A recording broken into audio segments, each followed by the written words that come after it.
என்னை வாழ வைத்துக் கொண்டிருக்கும் யூடியூப் சேனல் நேயர்களுக்கு நன்றியும் வணக்கமும். சக்தி சினி நியூஸ் சேனல் நேயர்களே, 20 பேரை காதலித்த கவர்ச்சி நடிகை அஜித் மச்சானையும் உயிருக்குயிராக காதலித்தேன். ஷகீலா உங்களுக்கு தெரியும், மலையாள பட உலகை ஆட்டி வைத்த நடிகை. அங்கே மம்முட்டி, மோகன்லால், லொட்டு லொசுக்கு எல்லா நடிகர்கள் நடித்த படமும் மொக்கையாகி போச்சு, வசூல் இல்லை. ஆனால் ஷகீலா நடித்த படம் வசூல் கொட்டுன்னு கொட்டுது. மலையாள பிட்டு படம்னா அது ஷகீலா தான் அப்படின்னு பேர் வந்துச்சு. இந்த ஷூட்டிங்லாம் எங்கே நடக்குன்னா நானே அவரோட தெரியாதுன்னு பார்த்து வச்சேன். ஏவிஎம் பங்களாவெலாம் நடக்கும், காலையிலேருந்து விடிய விடிய எடுப்பாங்க. இந்த சூழ்நிலையில் இப்போது அம்மா பெரியம்மா என்ற லெவலுக்கு வளர்ந்து விட்டார் ஷகீலா. நல்லா இருக்கட்டும், நம்ம ஒரு நடிகை பெரியம்மான்னு சொல்கிறாங்கன்னு நம்ம சந்தோஷப்படணும்.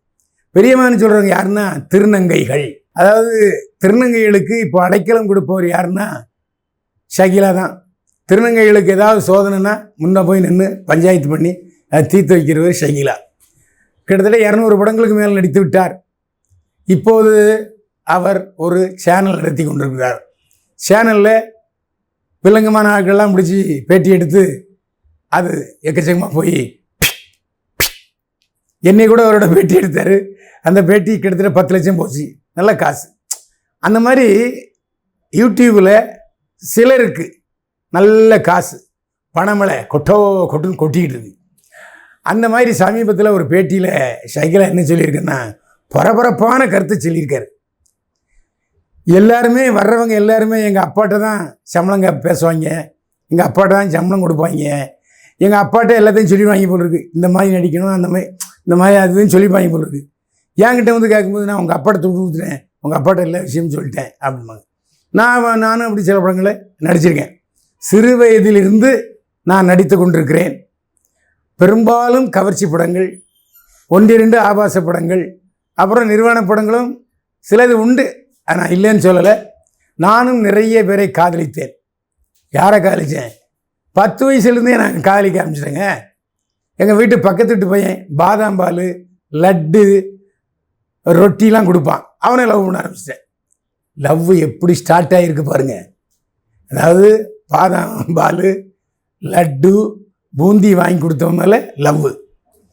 அப்புறம் குண்டு போட்டார் பாருங்கள் ஷகீலா, அதான் பெரிய குண்டு.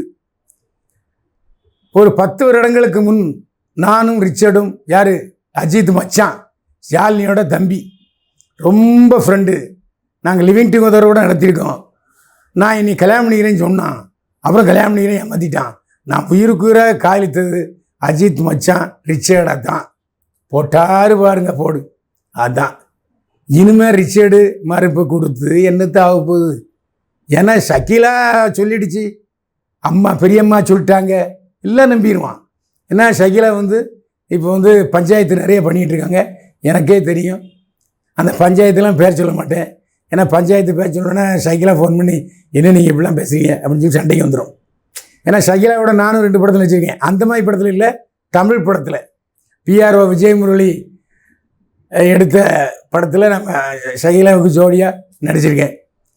அது நல்ல படம். ஏன்னா PRO விஜய் முரளி தயாரிப்பாளர். அவர் மில் தொழிலாளி படத்தை எடுத்தவர். அதுக்கப்புறம் இந்த படத்தை எடுத்தார். படத்து பேர் மறந்து போச்சு. ஷகீலா என்னிடம் பேட்டி எடுக்கும்போது மட்டும் ரொம்ப கௌரவமாக டீசெண்டாக பேசணும் நாம அப்படின்னு சொல்லி தான் எடுத்தாங்க. ஆனாலும் நான் ஒரு வார்த்தை சொன்னேன், இந்த மாதிரி நான் பேசுகிறது 60%, 40% ஜோடனைகளாக இருக்கும் அப்படின்னு சொன்னேன். நான் 60% உண்மையை பேசுகிறேன் நீ சொல்லி தமிழில் வச்சாங்க. இதை பற்றிலாம் நான் கவலையே படுறதில்லைங்க. ஏன்னா நாம் உண்மை பேசுகிறோம்.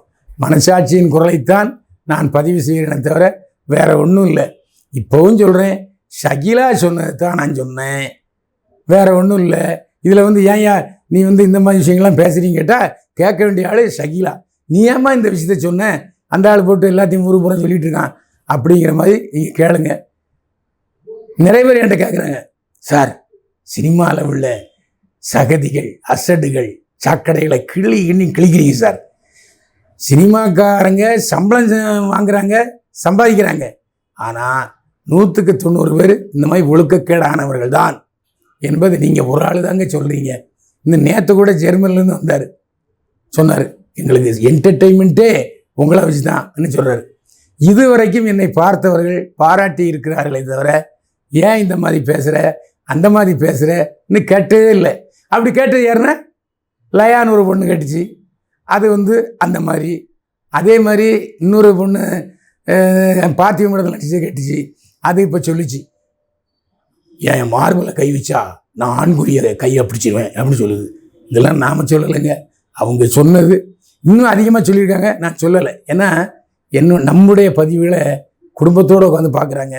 அதனால் நாம் வந்து சில விஷயங்களை அப்படி கோடு போட்டு காட்டுவோமே தவிர மற்றபடி ஆபாசமான விஷயங்களை நாம் பேசவே மாட்டோம்.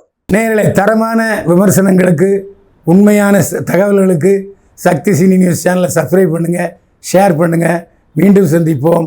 வாழ்க வளமுடன். இந்த வீடியோ உங்களுக்கு பிடிச்சிருந்தா லைக் பண்ணுங்கள், கமெண்ட் பண்ணுங்கள், ஷேர் பண்ணுங்கள், சப்ஸ்கிரைப் பண்ணுங்கள்.